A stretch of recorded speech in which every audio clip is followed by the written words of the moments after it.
Mister Iyer, sir good afternoon.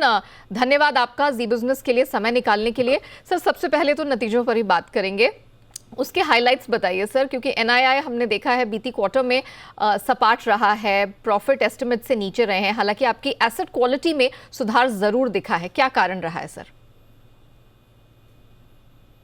अगर निम्स की बात करें तो हम सब जानते हैं कि बोरोइंग कॉस्ट थोड़ी जल्दी से इंक्रीज हुआ था and we could not immediately pass on, हम नहीं कर पाए। और ये हमने पहले भी बताया है कि जब बोरोइंग कॉस्ट बढ़ती है तुरंत वो लेंडिंग रेट में कन्वर्ट नहीं होती है, over a period of time इसमें कन्वर्शन देखने मिलता है। और हमने भी अब आगे चल करके अबाउट 50 बेसिस पॉइंट का इंक्रीज कुछ प्रोडक्टों में हमने ऑलरेडी कर रखा है। दूसरी बात है कि प्रोडक्ट मिक्स की वजह से भी आपको निम्स में थोड़ा सा प्रेशर दिखेगा, बट वो जो है कम एनपीए और कम ऑपरेटिंग कॉस्ट में जाकर के आरओए में उसका फर्क नहीं पड़ना चाहिए। जिस तरीके से अगर एक उदाहरण दूं तो अगर प्री ओन्ड व्हीकल कुछ ज्यादा करते हैं तो निम्स बढ़ जाती है because the lending rates are higher. अगर कार सेगमेंट में हमारी ग्रोथ आती है तो the NIMs will remain little compress, but वो एसेट क्वालिटी से कॉम्पनसेट हो जाएगी। जहां तक ओवरऑल एसेट क्वालिटी का सवाल है, हमने ये पिछले साल फर्स्ट क्वार्टर के बाद भी बताया था कि हम अर्न एंड पे सेगमेंट के साथ काम करते हैं और जैसे जैसे इनके कारोबार बढ़ती है you will see good recovery happening. और हम लगातार हर क्वार्टर में हमने ये देखा है कि हमारी कलेक्शन एफिशिएंसी बढ़ती गई है और एनपीए जो है लगातार कम होते दिख रहा है। और क्लियरली अभी देख रहे हैं कि रूरल में sentiments are very positive, cash flows काफी अच्छी है और मॉनसून के बाद yields are also likely to be good, support price announced is good. समझते हैं कि both farm side cash flow and commercial side cash flow दोनों ही अच्छे रहेगी and this is likely to hold on in the rural market. Okay sir, आपने एक just तो दे दिया बीती तिमाही का। आपने बताया कि रूरल एरिया से भी और कृषि रिलेटेड डिमांड भी बेहतर लग रही है। Sir is it likely to continue? जिस तरह के हालात हैं, वैसे ग्लोबल पिक्चर है वो मंदी वाली पेंट हुई है, भारत ऐसा प्रभावित यहाँ नहीं दिखाई दे रहा है, तो क्या ये ट्रेंड आपको आगे भी जारी लग रहा है और ये कलेक्शन एफिशिएंसी है इसमें भी निरंतर आगे भी सुधार दिखेगा? क्लियरली अगर हम अक्टूबर एक महीने की बात करें तो फेस्टिवल मंथ था और पिछले फेस्टिवल्स के साथ अगर कंपेयर करें तो इस फेस्टिवल सीजन में काफी तेजी थी। हमारी डिसबर्समेंट में भी काफी अच्छा डिसबर्समेंट देखने मिला। वी डिड 5000 प्लस करोड़, जो कि हमारा highest disbursement for a month रहा। और आज भी हम देख रहे हैं कि डीलरशिप में फुटफॉल अच्छी है, डिमांड अच्छी है और आज भी कुछ गाड़ियों की नॉन अवेलेबिलिटी की वजह से डिसबर्समेंट्स कम हो रहे हैं। अगर गाड़ियां भी अच्छी तरह मिलने लग जाए तो इसमें और तेजी दिखेगी। जहां तक ट्रैक्टर्स का सवाल है, हम देख रहे हैं कि ट्रैक्टर में भी डिमांड अच्छा है, खास करके अगर ऑलेज एप्लीकेशन को देखें, कॉन्ट्रैक्टिंग सेगमेंट एप्लीकेशन को देखें तो ट्रैक्टर में भी डिमांड अच्छी है। प्री ओन्ड व्हीकल का काफी डिमांड है, वहां भी अवेलेबिलिटी की इश्यू है, क्योंकि सप्लाई जो होता है प्री ओन्ड व्हीकल में ये या तो फाइनेंस कंपनी और बैंकों से आती है जो रिपोसेस गाड़ियां, या एक्सचेंज प्रोग्राम के थ्रू आती है।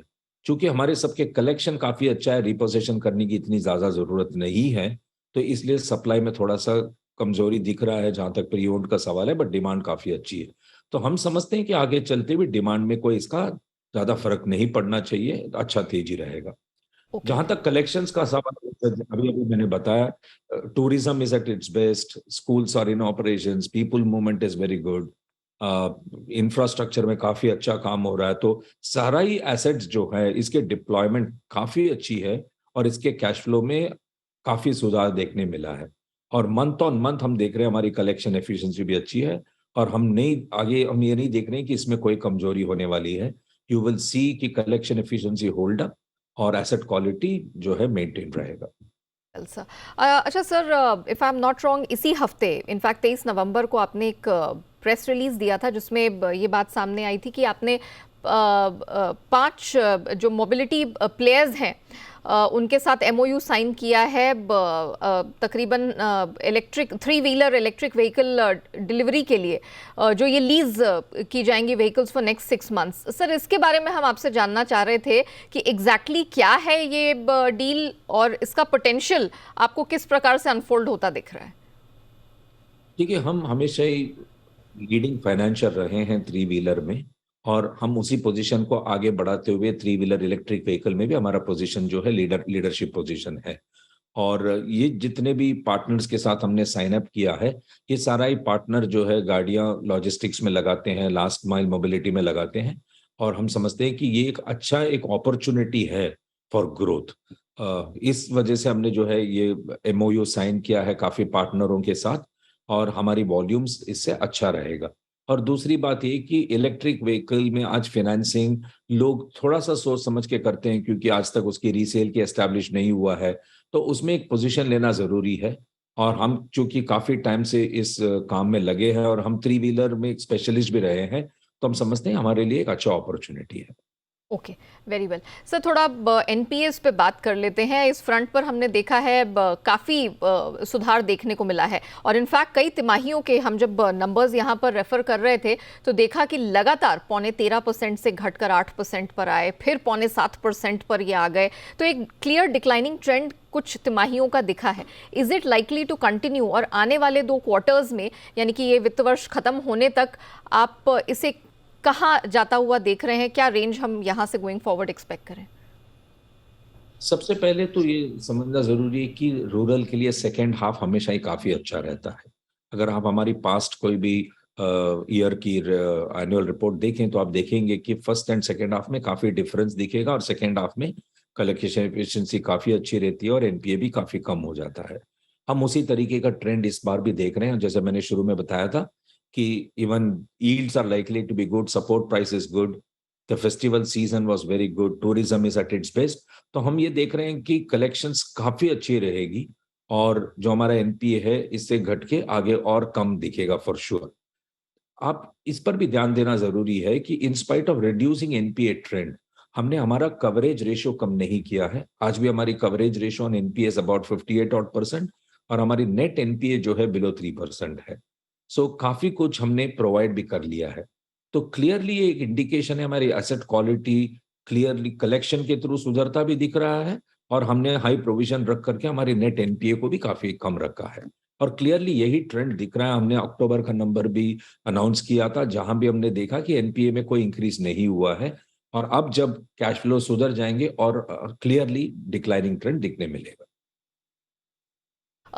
सर, थोड़ा लोन बुक पे बात कर लेते हैं। अभी तक हमने देखा कि ये जो पहली छमाही आपके इस वित्त वर्ष की रही है, यहाँ पर वाई वाई सालाना आधार पर 22% की वृद्धि दर्ज हुई है।